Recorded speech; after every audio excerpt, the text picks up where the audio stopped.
اعوذ باللہ من الشیطان الرجیم بسم اللہ الرحمن الرحیم۔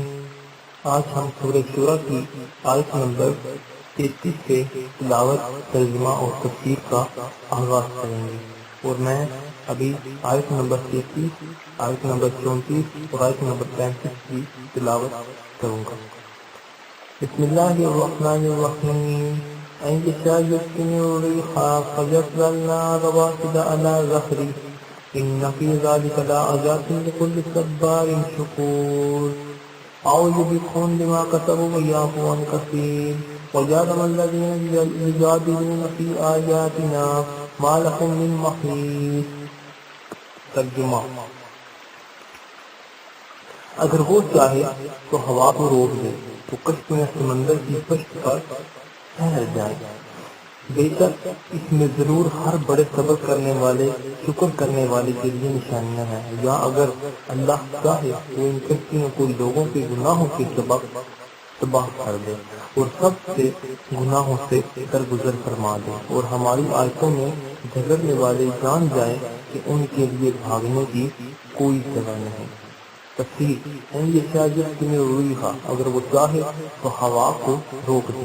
اس آیت سے اس کے بعد والی آیت کا خلاصہ یہ ہے کہ اگر اللہ تعالیٰ چاہے تو اس ہوا کو روک دے جو کشتیوں کو چلاتی ہے، تو تمام کشتیاں سمندر کی پشت پر ٹھہری رہ جائیں اور چل ہی نہ پائیں۔ یا اگر اللہ تعالیٰ چاہے تو مخالف ہمت سے ہوا بھیج کر بعض کشتیوں کو ان میں سوار لوگوں کے گناہوں کے سبب غرق کر دے اور بہت سے لوگوں کے گناہوں سے درگزر فرما دے کہ ان پر عذاب نہ کرے، انہیں ڈوبنے سے محفوظ رکھے۔ بے شک اللہ تعالیٰ کی مرضی کے مطابق کشتیوں کے چلنے اور رکنے میں ضرور ہر بڑے صبر کرنے والے اور شکر کرنے والے کے لیے نشانیاں ہیں۔ یہاں صابر اور شاکر سے مخلص مومن مراد ہے، جو سختی اور تکلیف میں صبر کرتا ہے، اور راحت اور ریح میں شکر۔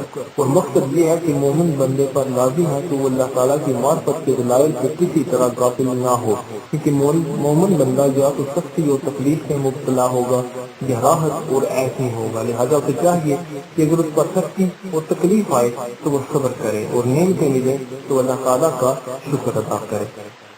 یہاں شکر کے مناسبت سے شکر کے 15 مسائل ملاحظہ ہیں۔ نمبر 1، شکر ادا کرتے ہوئے کھانے والے کا اجر صبر کرتے ہوئے روزہ رکھنے والے کی طرح ہے۔ نمبر 2، اللہ تعالیٰ شکر کرنے والے کو اس کا صلہ دے گا۔ نمبر 3، شکر کرنے سے بندہ عذاب سے محفوظ رہتا ہے۔ نمبر 4، شکر کرنے سے نعمتوں میں اضافہ ہوتا ہے۔ نمبر 5، اللہ تعالیٰ اپنی حمد اور شکر کیے جانے کو پسند فرماتا ہے۔ نمبر 6، شکر کرنے والا دل بندے کے ایمان پر مددگار ہوگا۔ نمبر 7، شکر گزار دل دین اور دنیا کے امور پر مددگار ہے۔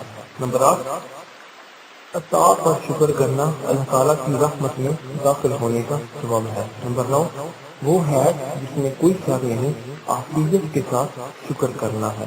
نمبر 10، آسانی میں شکر کرنے والا ظاہر ہے۔ نمبر 11، شکر ایمان کا نصف حصہ ہے۔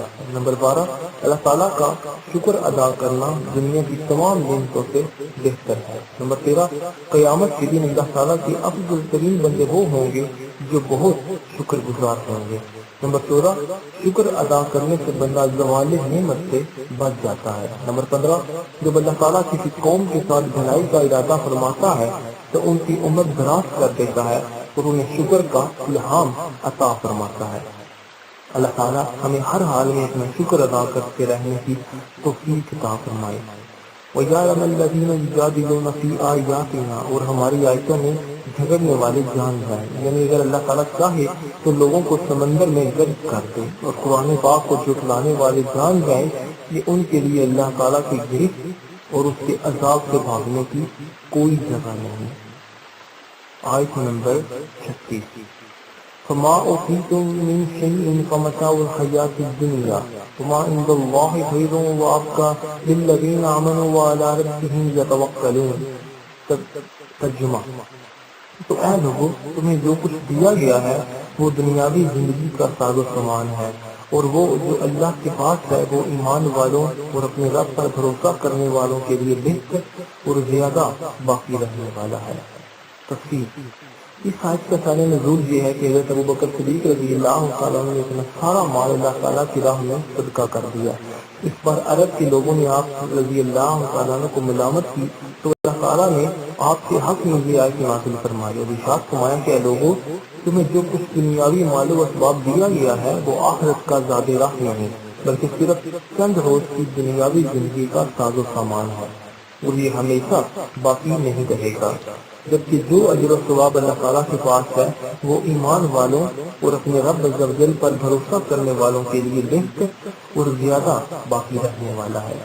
اس آیت سے معلوم ہوا کہ دنیاوی مال و دولت اور شان و شوکت اور ساز و سامان کے مقابلے میں آخری اجر و ثواب ہی بہتر ہے اور ہر مسلمان کو اس کے حصول کی کوشش کرنی چاہیے۔ چنانچہ اس کے متعلق ایک اور مقام پر اللہ تعالیٰ ارشاد فرماتا ہے سورہ قصص کے اندر، ترجمہ: اور اے لوگوں، جو کچھ چیز تمہیں دی گئی ہے تو وہ دنیاوی زندگی کا ساز و سامان اور اس کی زینت ہے، اور جو ثواب اللہ کے پاس ہے وہ بہتر اور زیادہ باقی رہنے والا ہے، تو کیا تم سمجھتے نہیں؟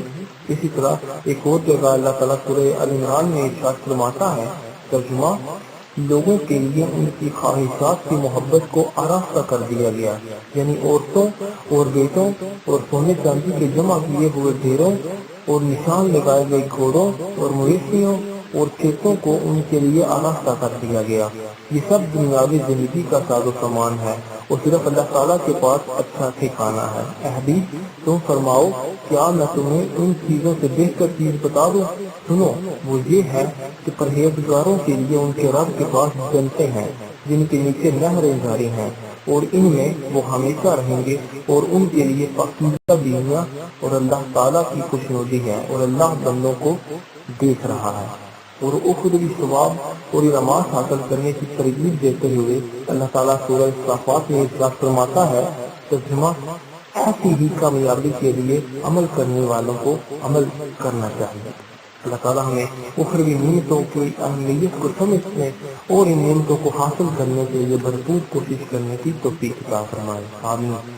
آیت نمبر 37، والذین یجتنبون کبائر الاثم والفواحش واذا ما غضبوا هم یغفرون، ترجمہ: اور ان کے لیے جو بڑے بڑے گناہوں اور بے حیائی کے کاموں سے اجتناب کرتے ہیں اور جب انہیں غصہ آئے تو معاف کر دیتے ہیں۔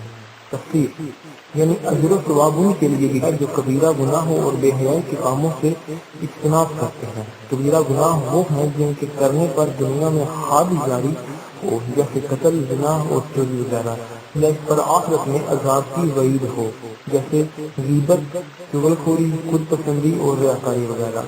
بے حیائی کے کاموں سے وہ تمام باتیں اور وہ تمام کام مراد ہیں جو مایوب اور کبیر ہیں۔ اس آیت میں کبیرہ گناہ اور بے حیائی کے کاموں سے بچنے والوں کے لیے قیامت کے دن اجر و ثواب کی بشارت سنائی گئی ہے۔ کبیرہ گناہ سے بچنے والوں کے بارے میں ایک اور مقام پر ارشاد باری تعالیٰ ہے سورہ نساء کے اندر، ترجمہ: اگر کبیرہ گناہوں سے بچتے رہو جن سے تمہیں منع کیا جاتا ہے تو ہم تمہارے دوسرے گناہ بخش دیں گے اور تمہیں عزت کی جگہ داخل کریں گے۔ وہ حضرت ابو ایوب انصاری رحمۃ اللہ عنہ سے روایت ہے، رسول اللہ صلی اللہ علیہ وسلم نے ارشاد فرمایا، جس نے اللہ تعالیٰ کی عبادت کی اور اس کے ساتھ کسی کو شریک نہ ٹھہرایا، نماز قائم کی، زکوٰۃ ادا کی، رمضان کے روزے رکھے اور کبیرہ گناہوں سے بچتا رہا تو اس کے لیے جنت ہے۔ ایک شخص نے عرض کی، یا رسول اللہ صلی اللہ علیہ وسلم، کبیرہ گناہ کیا ہے؟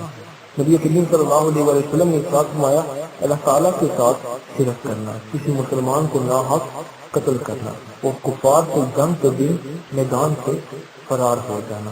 اور بے حیائی کے کاموں سے بچنے والوں کے بارے میں ایک اور مقام پر اللہ تعالیٰ ارشاد فرماتا ہے سورہ نجم کے اندر، ترجمہ کنز العرفان، اور جو بڑے گناہوں اور بے حیائی سے بچتے ہیں مگر اتنا کہ گناہ کے پاس گئے اور رک گئے، جب تمہارے رب کی مغفرت وسیع ہے۔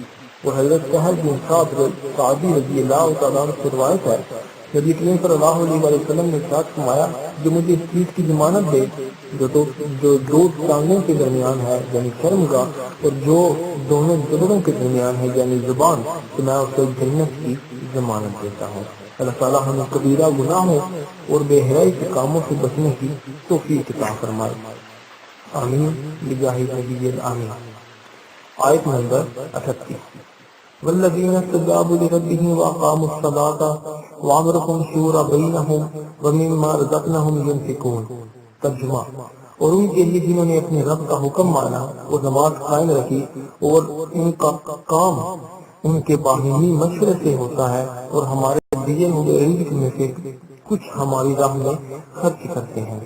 تفسیر، یعنی اجر و ثواب ان لوگوں کے لیے بھی ہے جنہوں نے اللہ تعالیٰ کی وحدانیت کا اقرار اور اس کی عبادت کر کے اپنے رب کے حکم مانا اور پابندی کے ساتھ نماز پڑھتے رہے، اور جب انہیں کوئی کام درپیش ہو تو وہ ان کے باہمی مشورے سے ہوتا ہے اور وہ ہمارے دیے ہوئے رزق میں سے کچھ ہماری راہ میں خرچ کرتے ہیں۔ مفسرین نے لکھا ہے کہ یہ آیت انفاق کے حق میں نازل ہوئی، جنہوں نے سید المرسلین صلی اللہ علیہ وسلم کی زبانی عزت سے اپنے رب عز و جل کی دعوت قبول کر کے ایمان اور اطاعت کو اختیار کیا۔ نبی کریم صلی اللہ علیہ وسلم نے ہجرت سے پہلے ان پر 12 نصیب مقرر فرمائے، اور ان انصار کے اوصاف میں سے یہ بھی ہے کہ وہ تمام شرائط و آداب کے ساتھ نماز ادا کرتے ہیں، اور جب انہیں کوئی اہم مسئلہ درپیش ہو تو وہ پہلے آپس میں مشورہ کرتے ہیں، پھر وہ کام سر انجام دیتے ہیں۔ اس میں وہ جلد بازی اور اپنی من مرضی نہیں کرتے، اور وہ ہمارے دیے ہوئے رزق میں سے جو کچھ ہماری راہ میں خرچ کرتے ہیں۔ نماز پڑھنے کی اہمیت۔